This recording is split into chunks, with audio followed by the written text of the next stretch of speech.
Hi there. Welcome to the intro to the free workshop I'm hosting called Avoid These 10 Handmade Business Myths.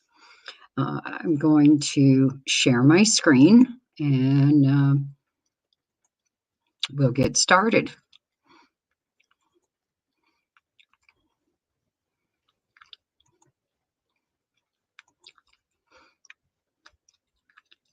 Oops, wrong one. Hold on.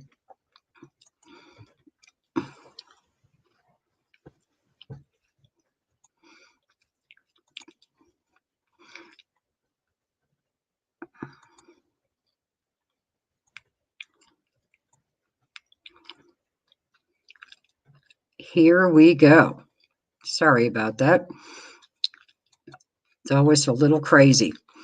So I am hosting a free workshop as a Black Friday special. It's called Avoid These 10 Handmade Business Myths. For those of you who don't know me, you may be wondering just who the hell is Nancy Smith, the Yarny bookkeeper. So maybe you've seen my name pop up in a Facebook group, or you follow me on Instagram. Maybe you found me on Pinterest, or just ended up on my website, yarnybookkeeper.com. So before we get started, I'd like to take a minute or two to tell you about myself. I guess you could say I'm a numbers geek because, well, I'm a career bookkeeper. I've been doing books for myself and for others for almost 35 years. I have an associate's degree in accounting, and once upon a time, I thought I wanted to be either an enrolled agent or a CPA. Instead, I chose to be a bookkeeper. And I've worked with thousands of small business owners, helping them to set up their businesses, teaching them how to handle their bookkeeping needs, how to set up bookkeeping processes, and generally helping them to clean up messes that either they've made or somebody else has made for them. In my day job for the last 20 years, I'm a software developer, which means that together with my husband, we design, write, sell, and support software programs that we've created. I'm also a QuickBooks trainer and have been for about 30 years, where I teach business owners how to set up and use QuickBooks desktop financial software. But most importantly, I'm also a handmade business owner, just like you. So now that I've gotten that out of the way, maybe you're wondering why the heck I even created this workshop. Well, there are a lot of myths and rumors all over the internet about starting a handmade business. Many of these myths, if you listen to or believe in them, could land you in a bunch of hot water with federal, state, and local governments. And that's the last thing that you really need. I know there are some handmade business coaches out there that imply you can make a 4, 5, or 6-figure income from your handmade business. And they make running a business sound super easy. Often it starts by just buying their course or joining their membership site with all the secrets. But wait, are they telling you that you need to register for taxes, keep good bookkeeping records, and plan for what you need to do once the money starts rolling in? Yeah, maybe not. Maybe you're wondering if you even have to plan for all that. Maybe you think I'm one of those well-intentioned people, or I'm out to scare you into buying a course or something. Honestly, I'm not trying to do either. My goal is to simply help you understand why bookkeeping is a huge and important piece of your business right from the very beginning when you're thinking about starting a handmade business, and to give you the real scoop about some of the crap that's out there. So in this intro video, I'm going to talk about handmade business myth number 3. The one that sounds kind of sort of like, oh, my shop's just a hobby right now because I'm not making a profit yet. Well, okay. So I decided to do this intro so that you could decide for yourself if signing up for the entire workshop is worth giving up your email address. So maybe you've heard or read this myth or some form of it somewhere. So let me just pick this statement apart. Yeah, you're going to think I'm really nitpicky by the time we get done with this, but that's okay. First off, the term my shop implies that you're actively selling somewhere, okay?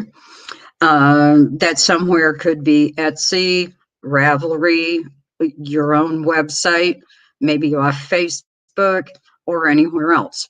The point is, you're selling your items in a shop, and there are probably expenses associated with what you're selling.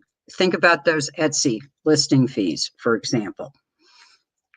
Okay, so now let's look at, oh, it's just a hobby right now. Okay, I'm going to get a little bookkeeperish on you right here. The IRS considers a hobby to be something you do for fun or for leisure with no thought or desire to make a profit. Okay, let that sink in for just a half a second. Let me ask you this. Did you start a shop where you're selling patterns or finished items just for the fun of it? Or was it your goal to make some money? Okay. If your goal was to make some money, it's not a hobby. Okay. Remember, the IRS says a hobby is something you're doing just for fun with no thought of making money. So now let's look at the last part of this sentence. Oh, I'm not making a profit yet. Well, did you know that it's not uncommon for businesses, and I mean any type of business, to not make a profit for the first 2 to 5 years? So, profit has a few meanings depending on who you talk to. Profit can be a financial gain, or the difference between the amount you earned or sold and the amount spent in buying, operating, or producing something. So that's one definition. Profit can also mean income distributed or taken out of the business and given to an owner. So now, can you see how a statement like, my shop is just a hobby right now because I'm not making a profit yet, can be totally misleading? The bottom line is this: profit really has nothing to do with it, but your intention has everything to do with whether or not you're considered a business in the eyes of the IRS.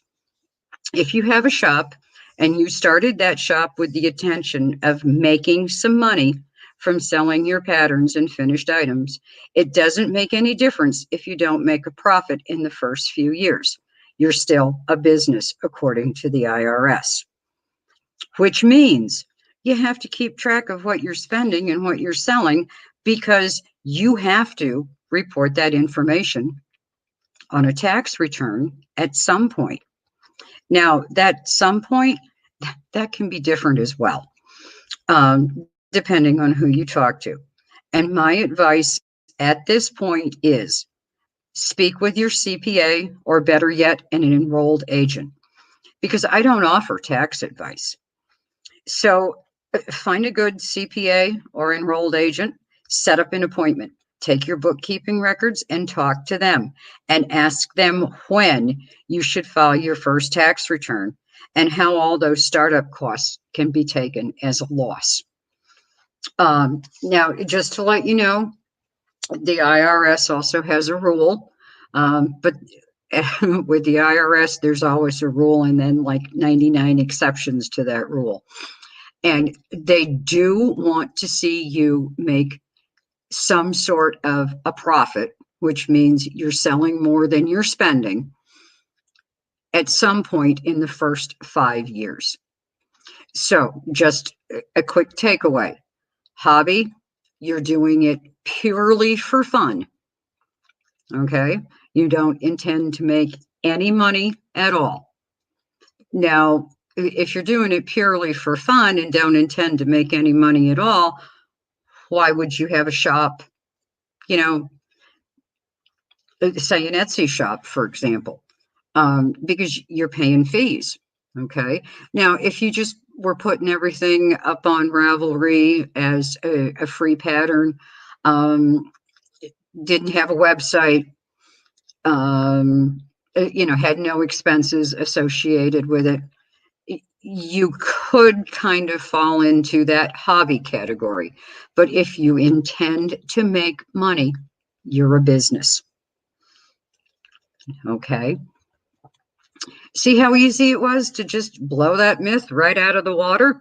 Um, people always make vague statements, and when you walk away and you really think about it, you have to wonder, huh?